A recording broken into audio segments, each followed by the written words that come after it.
Vlogging helped me live a more interesting life.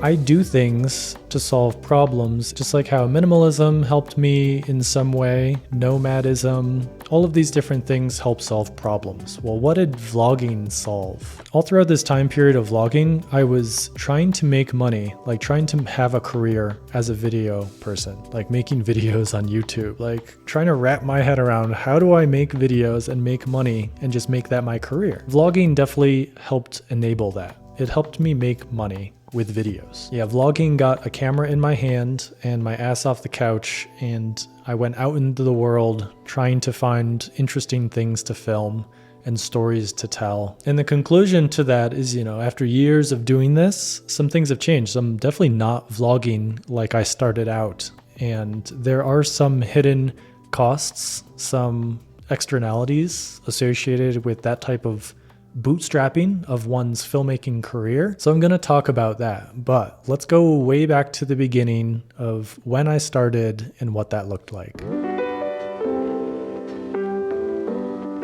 I was making videos here and there in 2007 in high school, like school projects. I watched the show Jackass and did stunts recreating some of those in the most tame ways, like put an electric dog collar on your hand and run across the fence kind of things, like jump on a trampoline really high. Those were the pranks. Those were the really outrageous skits and things that I was doing with my friends back in the day. But video for me, like filmmaking as a career, got a lot more serious as I moved into college. If this is really going to be my job, I'm going to be a filmmaker, I'm going to college as a film student, I should get serious and start thinking about ways that I could make money with a camera and, just incentivize making videos. Like, I need to just make videos, I need to edit, I need to get serious about this. And YouTube was kind of becoming popular. I don't even know if Google acquired it at that point. I can't remember exactly what year that was, but it still felt exciting and fresh and new to watch YouTube videos. I distinctly remember hunting for colleges, trying to pick which one I wanted to go to in upstate New York. They had brochures, they had tours, they had really bad websites. I didn't really care about all of those traditional marketing materials. I was just going on YouTube and searching, typing in the name of the college and just looking for vlogs from students. I'm sure younger kids today are doing the same thing in their own way. Like, if you're trying to make a decision about your life or learn something or answer a question, people are going on TikTok probably, I would say. YouTube was my TikTok back in the day. I couldn't find much about Buffalo State. So when I decided to finally go there just because of the film program, I was like, okay, I'm going to hit the ground running and I'm going to provide what I wish I had, which was college vlogs. More specifically, what is it like to be a film student at Buffalo State College? Very niche. So yeah, day one, I went to Buffalo State College with a camera, and I think it was just a little handheld Sony or something like that. Yeah, I started vlogging every day. So the people I met, the places I went, the foods I ate, classes as much as I could. You can't really just walk in and film willy-nilly without getting some weird looks or, the professor being like, don't do that. So I would record B-roll, I would record vlogging documentation as much as I could, and then sometimes talk to the camera and describe the clips to give more context. This was keeping me busy. I wasn't necessarily making money. I would down the road. And it was also solving a problem of my family and friends being like, what is it like? How are things going? What are you doing? Are you meeting anybody? Who are your friends? How are classes? So I had this video to show them. I automated that exchange instead of always having the same conversation over and over again with this different people with the same topic, this is what I've been doing.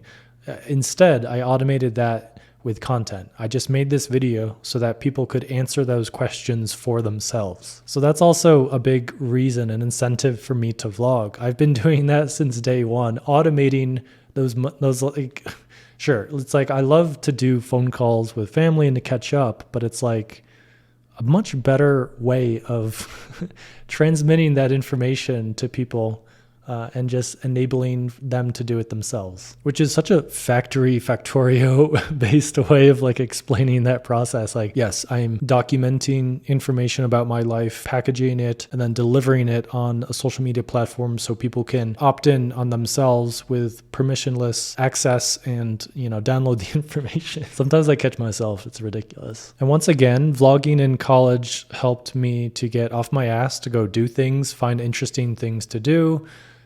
People like to be in front of cameras. So, I was friends with some theater students, other acting and like film people, and then quickly, made a club and some friends based around vlogging and making videos. So it solved a lot of problems for me. And then eventually, the Buffalo State media department caught wind of these videos, and they weren't like huge successes. I'm talking like hundreds of views. But still, it was very interesting to them, and they hired me to make similar videos for the college, which I thought was so cool. Like, I was getting paid a tiny little paycheck just to do what I was already doing, but for the college. So that was cool. I'm really glad that I vlogged during college. I still have some of those videos like archived, but I really didn't treat that like YouTube and filmmaking as a business quite yet. It wasn't until the next era of wedding filmmaking that I, grew upon those ideas, treated vlogging and filmmaking and behind the scenes as more of a business, and definitely made more money and had more success. So let's talk about that next era, wedding filmmaking. I was shooting wedding videos for couples around the US and New York and eventually international all throughout college. It was definitely my moneymaker. It was the way that I enabled any purchases I made in filmmaking, buying cameras, computers, microphones, going on trips and stuff. Instead of having like a normal job, I just did wedding filmmaking and was a small business owner in a sense. And all of that was going pretty standard and well. I could have just maintained that and just continued to make slightly more and more money, gaining responsibility, having more clients, maybe even hiring shooters and editors to be a wedding filmmaker. And that could have been like a career path that I could have maintained and stayed on that road. But what really changed was vlogging about the process of being a wedding filmmaker. I started a wedding film school, and this was all about sharing my experience as a wedding filmmaker, exactly in the same way that I shared my experience as a college film student. I made tutorials, reviews on gear. I just talked about things that I learned and was excited to share, which is kind of vloggy. It's a little sit down in front of the camera, but everything changed when I started like actually filming myself during the shoots and the weddings themselves. There was a huge demand on YouTube from other wedding filmmakers to like have that experience, to be able to see how people act on weddings and like get that direct knowledge and advice. But it was a lot of work to do both jobs, vlog yourself as you were shooting a wedding. So eventually I hired another filmmaker just to vlog for me. I did probably 10 or 15 weddings with another person following me as I filmed a couple the entire day, which is kind of silly. But these vlogs did really well, and the Wedding Film School channel is still on YouTube. You can check it out if you want. You can try to find it. I sold that channel, but it was definitely vlogging, and it was, like I said, me treating it as a business. I was making a lot more money, getting a lot more attention, and it was definitely helpful vlogging. Instead of me just wanting to like capture the memories of shooting weddings, which, I don't really care about too much to reflect on, it was definitely high value vlog in the sense that there was an audience in mind, other wedding filmmakers, and I'm trying to solve a problem for them, providing value in the form of like education, example, a little bit of entertainment. This entire time shooting weddings, alongside I was shooting non-wedding filmmaking things, just being a freelance filmmaker, shooting corporate things, just videos to market different businesses or people, whatever, music videos, personal projects, skits. And alongside all of those projects, I also vlogged. I just documented what it was like to shoot these videos, go on these projects, meet these people, do these things. College was wrapping up and I moved to New York City for a bunch of different reasons. And I plan on making a whole episode about New York. There's a lot to talk about.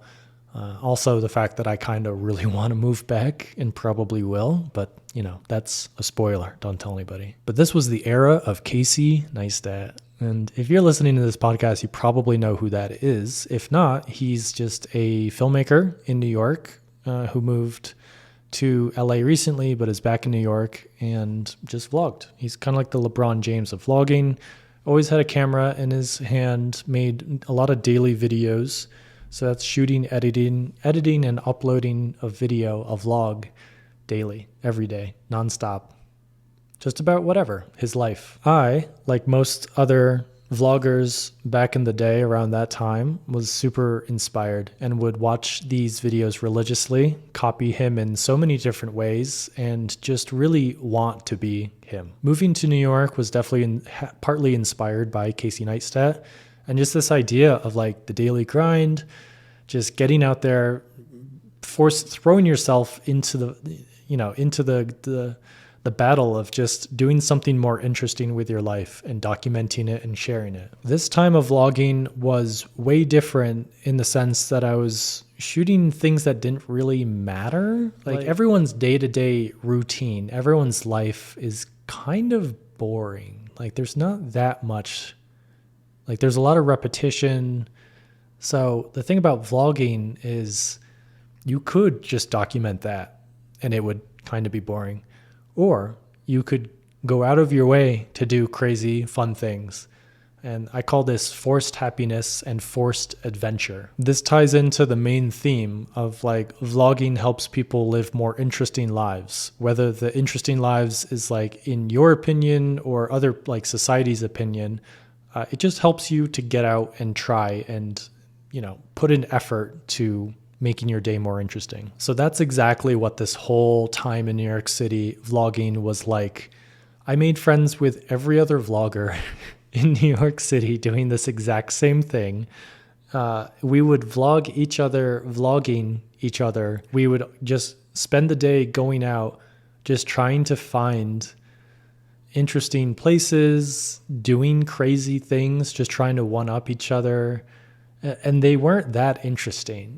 New York City is kind of a playground for the random and interesting, so it helps. But still, it's really silly if you think about it. I always found it kind of sleazy when you get the sense that like a business person is only selling how to be a business person. It's like this weird loop, a feedback loop of like, what are you actually talking about? What is the actual value you're providing? I got that sense reflecting on like this time in New York City vlogging other vloggers. It's like what is the product we're packaging here? Just to incentivize people to be like us? It's like, what are we even filming? What are we doing? So that internal struggle started to catalyze, and I was like, okay, I have to go find something more interesting than New York City. So I was very interested in traveling. The Tim Ferriss bug definitely took root. I read The 4-Hour Work Week. I read all of those books. I think his podcast was going at that point, but I went to Peru. I went to Iceland. I went to Thailand and Bali. I just went to all of these places to like travel and just try to find interesting things to vlog. This is what I call my travel vlogging era. I was doing all of the typical things, trying weird foods, going around on scooters and buses and planes. Shooting and vlogging your time on a plane is a very funny thing. It's like something everyone kind of does, And it's like, why is it interesting? Why does anyone care that you're on a plane going somewhere? It's so funny. I remember shooting videos and editing and then just always thinking like, why did I shoot all of this airport and plane footage?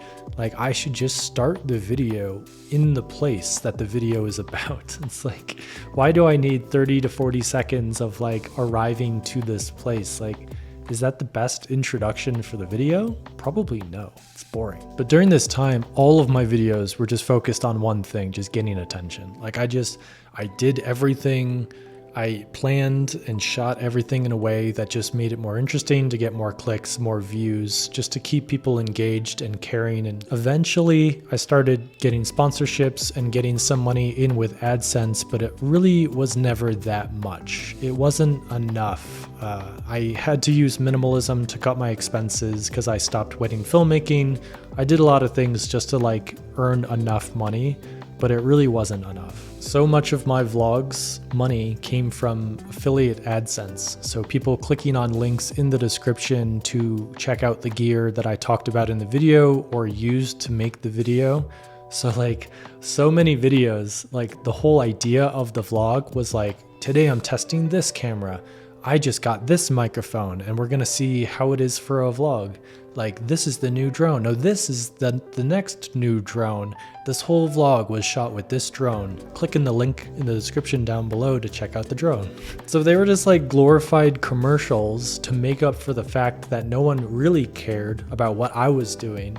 They just cared about the tools and the gears that I used to make it. And the videos themselves weren't like that much value, so they weren't generating that much money. So I had to make up for that fact. So yeah, I basically went around the world making commercials for other people like me. It was so dumb. And to move away from that dilemma, I started hiking and found some nice peace and quiet in that. And not only hiking, but hiking alone and solo. So gone was this forced positivity.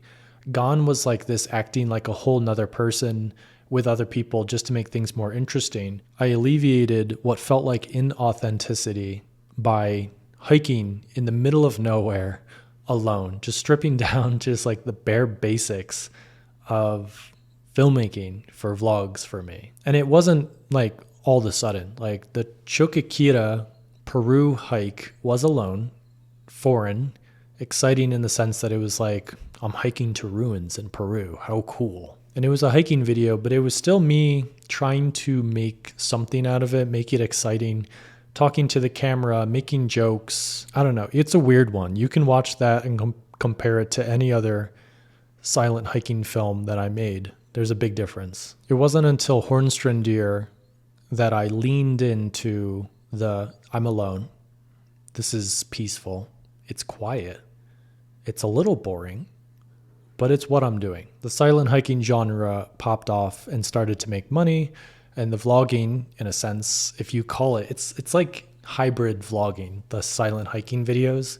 I'm definitely just documenting what I'm up to, but I'm not doing it in the typical forced positivity, forced adventure way. I'm just really trying to be authentic to the experience and what I was feeling. And I think people appreciated that. And I very well could just document that experience, a true vlog, and just leave it at that. But for a lot of these videos, I artificially boosted the value of the video by providing hiking guides and behind the scenes. Vlog of the vlog. It's a lot more helpful to people who want to go on the same hike or do the similar things that I'm doing when I give a tutorial directly after the documentation aspect, the vlog. And yeah, it's just more valuable. Like, who cares about me hiking around? Like, it's more valuable to like learn how to do it yourself, like a guide, a lesson. So I see so many people copying my style and like filming themselves with a tripod, walking around and hiking wherever they are. But it's like, sure, you can do that. But the reason you would do that is to just like capture a memory for yourself to rewatch. There isn't really an inherent value in someone who doesn't know you watching that video. they're not going to get that much out of it. And I think that's reflected in the low view counts from all of these videos. What is way more value, especially to someone who doesn't have an audience of people who already care about like your journey as a creator and a person traveling, there's just much more value in making a tutorial, helping people solve a problem directly, providing a video with an answer, a hiking guide. So I'm just surprised, I don't recommend people to vlog, to just document their lives, because nobody cares. You need to build a following before you can have any amount of people caring about boring vlogs that are just a documentation. Yeah, my advice is to just not vlog like that. It should provide some kind of value. So yes, that's the answer to should I start vlogging? Kind of, like it depends on the type of vlog. There's a whole spectrum. What is the value? Just like, why do people care? Always, if your goal is growth, money, and just like growing an audience and just growing on YouTube or social media, just always ask yourself, why do people care? Why would anyone care? Where is the value? What is the value? Usually, to make something that's valuable, it takes a lot of work, time and effort, expertise. You have to put work into it to make it something that's good. You have to process the material to output Factoria. So what does this look like? A vlog with a topic or a trend, a vlog with a mission, a challenge, a goal that is explicitly described in the title, the thumbnail. The first 3 seconds of the video should like set up this goal, and then the whole video should be the road towards accomplishing this goal. And then there should be some kind of payoff at the end, a reward for people sitting through the entire thing and like giving you their attention. It's like a classic structure. It's make a big promise, slowly accomplish that promise, and then reward, cookie. But there's no right or wrong. It just depends on your goal. And right now, I would say my vlogs, the only goal that I have is to make them, to make memories, to package and store memories from important times in my life so that I can rewatch them and reflect on them. The vlogs that I make now are kind of like home movies. They're what older generations would shoot on VHS and then just store and, show their family when they visited on a projector or a TV or something. But in my case, I intentionally shoot certain aspects of my life, package it, edit it, and deliver it in like denser, more processed little bites. Going back to what I said with college, like I'm also solving the problem of like my friends and family want to catch up with me and know what's going on with my life. So these home vlogs are a beautifully automated and artistic way for them to answer their own question. But these are all just memories I want to save. So like time with Sasha being a puppy just goes away like that. It happens in a blink. So I cherish having the moment that I met Sasha on video with Mika. I cherish like the first time she saw snow and just like all of these things. It's so nice to reflect on. And I can't tell you the number of times that Mika and I have sat down and just rewatched like our vlogs in New York City when we miss it. Our vlogs on this trip, like when I proposed to Mika, I have that on camera, and it's so easy and so fun to rewatch and just feel those emotions and bring those memories back up. So my current home videos just solve a very personal problem, and I just choose to share them on YouTube because it incentivizes me to do it. I make money. There's just other inherent value in, keeping my YouTube channel afloat and keeping people interested. Because like you could be like, why these are private memories. Why are you sharing them on YouTube for anyone to watch? Why are you doing that, Kraig? Yes, I could make money in other ways, but it just incentivizes me to keep doing it. It just helps me along the way. It just helps me. In the same way that vlogging helps people live more interesting lives, home vlogging makes me, it makes it easier for me to capture the memories I want to capture. So the last chapter, let's talk about the future. My future plans for vlogging, what it looks like in general, but also for me specifically. The things that I'm testing right now is like mobile versus desktop, YouTube versus Instagram versus TikTok. So vlogging. If I want to vlog, I want to capture memories, save it so I can rewatch it. What is the best place for me to store that? What is the best package for that information? Is it a 15-minute video, 16 by 9 horizontal on YouTube? Or is it 60 seconds vertical on Instagram Reels or TikTok? Should I just purely document and just share that POV?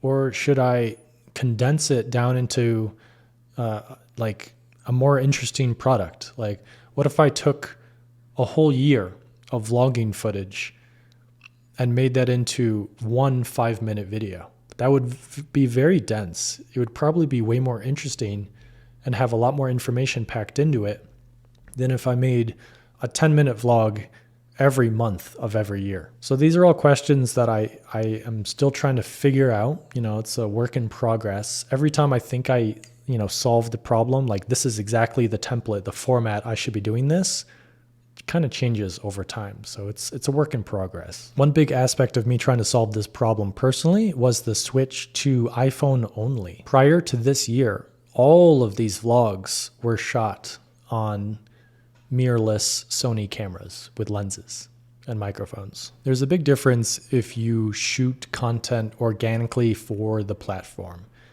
What that means is personally for me, I can only do one thing at a time. If I'm shooting video, it's hard for me to shoot photos. If I'm shooting vertical in mind, it's hard for me to think artistically and create horizontal for YouTube. So I'm typically shooting with YouTube in mind. That's the destination for the content that I'm creating. So mobile and vertical, like TikTok and Instagram, have always been secondary. I would shoot a YouTube video and then I would just half-ass, export, create some kind of dumbed down trailer version of it, and then just crop it in so that it fits for Instagram or TikTok. And videos that just aren't shot organically for the platform in mind, there's just a disconnect there. So I've gone back and forth between should I vlog for YouTube in 15-minute chunks, maybe 2 or 3 months into a 15-minute video? Or should I just shoot on my iPhone? Instagram stories is kind of like a little micro fleeting version of daily vlogging. So I'm trying to figure that out. It's definitely easier to vlog vertical on mobile and not have to do any editing on a computer. You just do all of the editing in the moment. Instagram stories is so much easier than vlogging for YouTube. But then I thought to myself, I need more uploads for YouTube. It would be good to not just do hiking. I need to take command back over my YouTube channel and upload content that I'm just creating and I'm passionate about vlogs. But then again, it's I don't want to attach sponsorships to these vlogs because they're just entirely me. They're little art pieces, and I don't want to sell and rent out that time and attention and that work to anyone else. And people on YouTube genuinely don't care about my home vlogs as much as they care about the hiking videos, obviously, because there's way more value in the hiking videos. And that's what a lot of these new subscribers signed into. That's the silent contract that I've made with them, that I'm going to upload hiking stuff. So yeah. So all in all, I need to figure out if I want to keep making vlogs for YouTube or if I should go back to the much easier and organic vlogging on Instagram stories, and then maybe port that to TikTok in some way. There is a world where I do all of my, I just record everything vertical on my phone and then put together mini 30-second, 45-second, 1-minute vlogs on TikTok. And then I could even narrate if I want. I don't know. That sounds easier, to be honest, and that's probably where I'm going to go back to. Not once have I ever gone back to rewatch an Instagram story in my archive. Once it's up, it's gone after 24 hours and then out of my mind. So the rewatchability, the long tail value of vertical vlogging on Instagram stories is just not there. That's why I liked vlogging on YouTube. It takes a bit more work, but it's definitely better. So these are all problems that I'm currently working through as far as what should I vlog, how should I shoot it, and where should I post it and in what format. So when you see me making decisions and changing up how things are in the future after listening to this podcast, you're going to know why. and you'll probably understand it a little bit more than most people. So welcome to that inner circle. Okay, until the next one. Thank you. Peace.